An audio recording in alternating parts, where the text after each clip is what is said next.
Hey photographers, welcome back to the studio.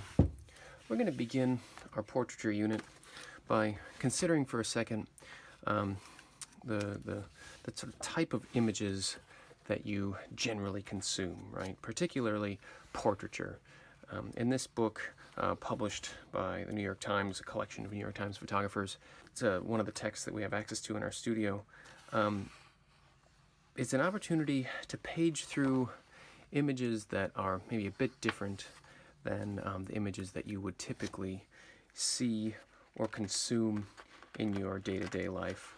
I have this feeling that the vast majority of the photographs that you interact with are either produced by advertisers with the intention to sell you something, or they are produced by you and your friends with the intention, to just sort of like perform sort of a very literal communication, or to get a laugh, or to make a meme. But I want you to think about portraiture in this way.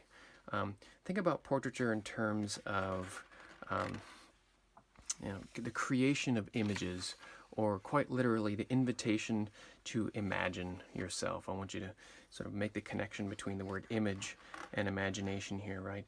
Portraits, portraiture are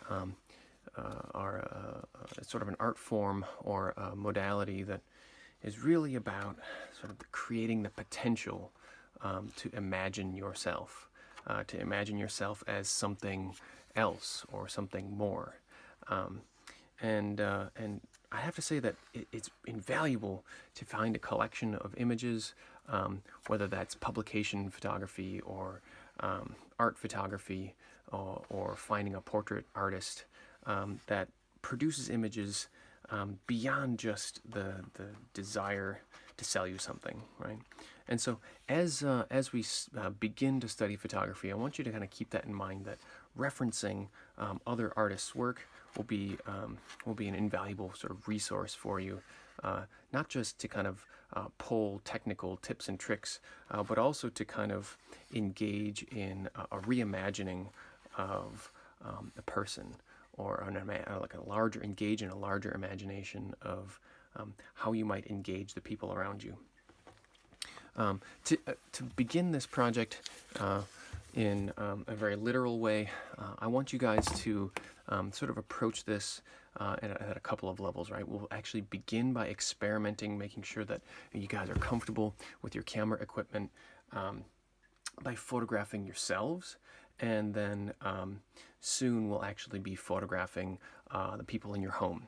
So for starters, what are some things that you'll need to know just to kind of get off the ground running, photographing in your own homes, right? We're somewhat limited. We don't have access to a lot of lighting. You have, limited access to camera equipment. Well, let's talk about just some like real, basic things to consider. You can practice them on yourself, and before you schedule a sitting with somebody in your family. Let's talk lighting, right? Where are you going to go in your home in order to get good light? Let me propose two ideas. If you have good window lighting anywhere in your home, standing in front of or sitting in front of a window is a fantastic way to get like bathed in all that natural light, right? So using a window as a backlight or using a window as a side light, really, really good. Also, let me just kind of suggest too that if you have a good door, maybe an exterior door, a door that would go in or out of the house, or even just in and out of a darkened or a lightened room. Doorways do two kind of interesting things, right? They provide a nice frame for you to frame your subjects, but also provide sort of a very clean and soft background, right? Where I can push in and out of that light-dark area. Consider that like the light and the background are always going to be intricately connected, right? If I'm going to be near a window, what's going to be behind me? If I'm going to be in a doorway, how do I frame my subject? So consider that lighting stuff. Also, you're going to end up kind of having to encounter some questions on like, what do I set my camera to? And I'm going to focus today primarily on the lens that you might use, the lens type, and the kind of settings that you might have on your lens. Now, I'm going to just assume that I shouldn't I'm going to assume that you guys are actually cleaning your lenses. I shouldn't even have to say that, right? But like, if you're going to have a portrait sitting with somebody, go out of your way just to become prepared and stick a lens on your camera that's been cleaned. But what do you do with your lens, right? Like, which one do you grab? Some of you guys may have some prime lenses in your kit. Some of you guys may have the kit lens, right? Which is a zoom between, say, 18 to 50, or maybe 70 to 200. So what do you set it at? Well, let me kind of present a couple of basic ideas for you, right? Like, what do you do with that viewing angle?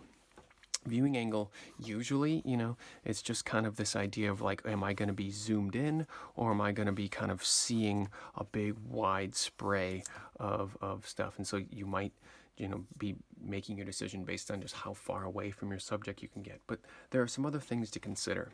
The wider angle lens you use, let's just say, for example, like I have this lens, this is a 24 millimeter. That's not too bad. It's still considered a wide angle lens.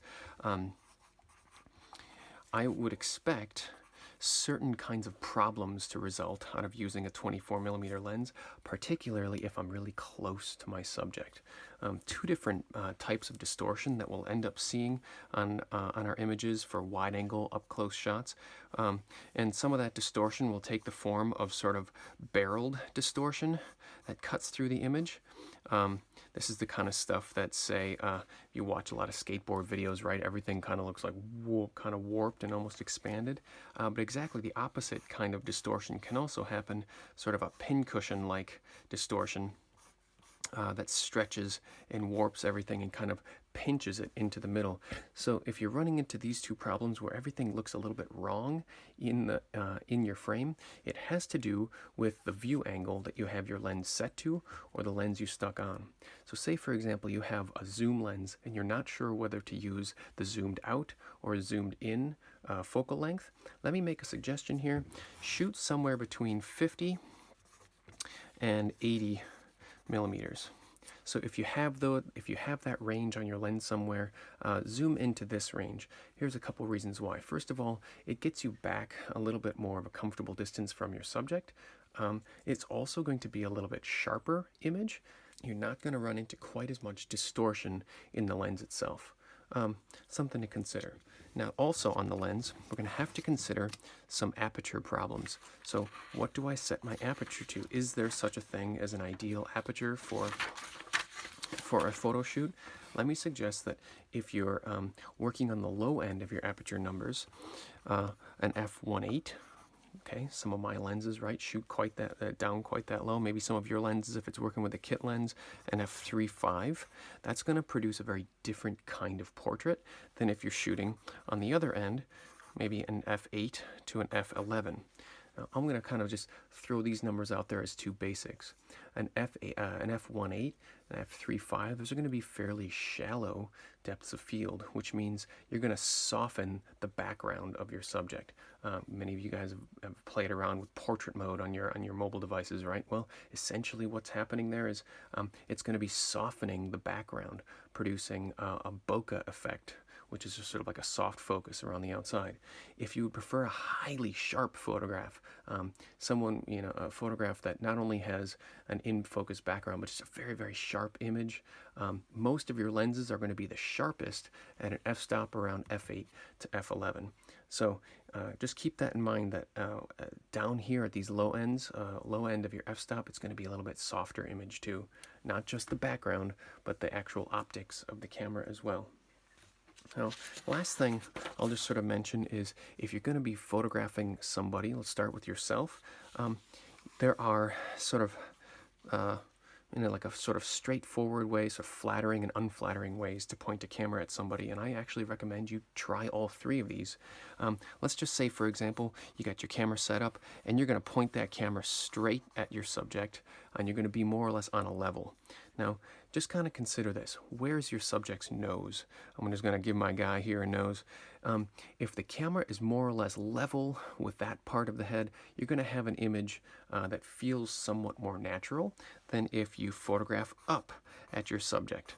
I know probably don't have to explain this to you, but like, what are you going to see if you photograph up at your subject? You're going to see, cavernous nostrils, right? And it's not the most flattering angle to use. Another angle, right, that you might be tempted to use would be kind of shooting down on your subject. Shooting down on them is going to create the visual effect of shrinking your subject. If you pair a perspective, a camera angle looking down on your subject with a wide angle lens, it just sort of feels distorted and small, and your subject is going to feel somewhat strange in the frame. Here's what I recommend. Go with just sort of a very straightforward setup at the beginning. Don't photograph up at your subject. Don't photograph down at your subject. Set it up. Photograph them straight in the eyes. Use a lens that's got maybe 50mm optics on it. Set your camera to be a nice sharp f8 and get your lighting balanced. Try to just kind of get a nice straight portraiture session before you try any of these kind of funky tips and tricks along the way. I'm excited to see what you guys come up with in your first round of self-portrait practices, and we'll move on from here to practicing some more advanced techniques.